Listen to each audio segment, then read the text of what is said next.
چاند نمودار ہو گیا، 1438 ہجری کا سورج غروب ہو گیا، اور عزیزوں پوری دنیا میں، پورے گلوب میں، پورے یونیورس میں ایک آواز بلند ہوئی، یا حسین، یا حسین کی صدا بلند ہے۔ میں آج شب جمعہ ہے، اور اس حوالے سے ایک تھوڑا سا اب مصائب، اس لیے کہ مصائب میں کمی نہ ہونے پائے، اگر 2-4 منٹ بڑھ جائیں تو مجھے معاف کیجیے گا، اس لیے کہ اب تو مصائب کا آغاز ہے، مصائب کی ابتدا ہے۔ ایک چھوٹی سی لفظ ہے مصعب، عام طور پر ہمارے یہاں بولی جاتی ہے، ہم سب اسے بولتے ہیں کیا ہوا۔ یہ کیا ہوا، کیا ہوا کا مطلب یہ ہے کہ اگر کوئی بہت مشکل میں ہو اور آپ نے اس سے کہا کیا ہوا تو اسے بڑی تسلی ہوتی ہے۔ اس کیا ہوا کی لفظ کو، شب جمعہ کی مناسبت ہے، چاند رات کی مجلس ہے، اس کیا ہوا کی لفظ کو میر انیس نے مرثیہ بنا دیا۔ میر انیس کہتے ہیں عباس مر گئے، علی اکبر جدا ہوا، عباس مر گئے، علی اکبر جدا ہوا، ہم سے کسی نے یہ بھی نہ پوچھا کہ کیا ہوا۔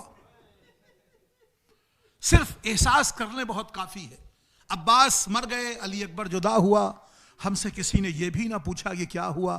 عزیزوں مرحلہ یہ ہے کہ اس فقرے کو ہمارے استاد مولانا احمد حسن صاحب قبلہ پڑھاتے پڑھاتے انہوں نے یہ واقعہ بیان کیا۔ انہوں نے کہا کہ محرم کا آغاز چاند رات، میر انیس ہر سال جہاں بلائے جاتے تھے وہاں جاتے تھے، چاند رات کی مجلس، شب جمعہ، سیاہ لباس پہن کے۔ مول صاحب کہنے لگے کہ سیاہ لباس پہن کے انیس ممبر کی طرف چلے تو بادشاہ کا نوکر آیا، کہنے لگا آپ کو بادشاہ نے بلایا ہے۔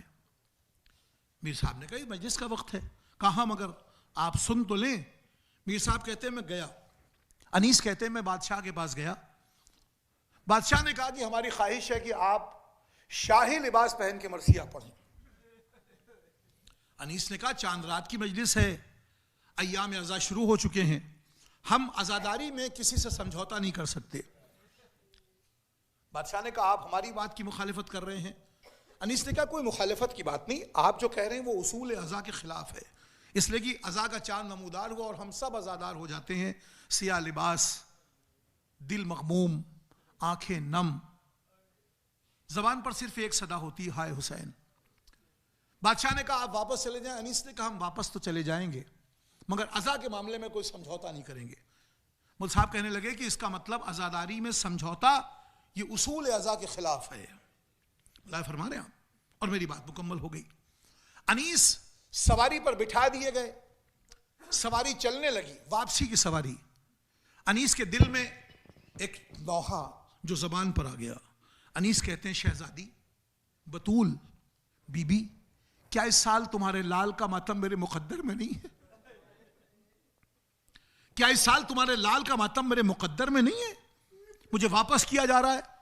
انیس یہ کہتے کہتے رونے لگے، اور ابھی تھوڑا فاصلہ طے ہوا تھا کہ باہر سے شور ہوا، انیس رکو، انیس رکو، انیس رکو۔ انیس کہتے ہیں اب جو میں نے پردہ ہٹایا تو کئی سو لوگ سیاہ لباس پہنے میری سواری کے گرد جمع ہیں اور کہتے ہیں انیس اترو، ہم نے اتنے بڑے جنگل میں خیمہ لگایا ہے، ہم تمہارا مرثیہ سننے آئے ہیں، ہم تمہارا مرثیہ سننے آئے ہیں۔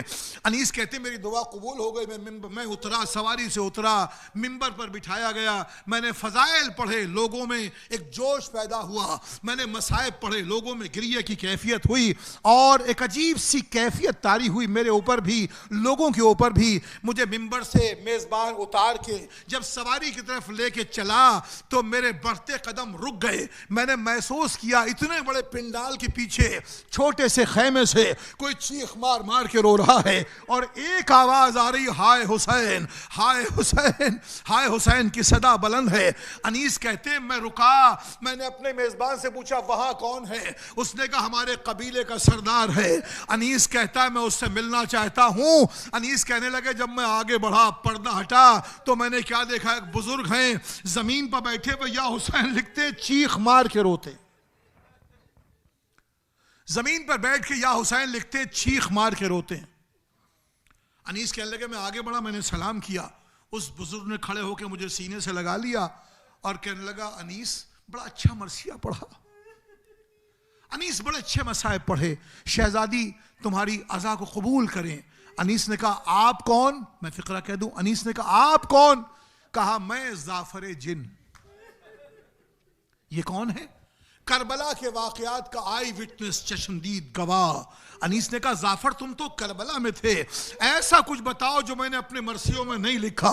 زعفر کہتا انیس تم انسانوں کے بس کی بات نہیں ہے، جو منظر میں نے دیکھا، جو میری آنکھوں نے دیکھا۔ کہانی انیس کہتے ہیں زعفر تمہیں کربلا والے معصوم کا واسطہ، دیکھیے آنسوؤں کو رکنے نہ دیجیے گا، تمہیں کربلا والے معصوم کا واسطہ۔ زعفر کہتا انیس اگر برداشت کر سکو تو سنو، میں تو جشن کی تیاریاں کر رہا تھا، میرا نوکر دوڑتا ہوا آیا، زعفر قیامت آ گئی، ارے کربلا میں زہرا کے بھرے گھر کے اجڑنے کی تیاری ہے۔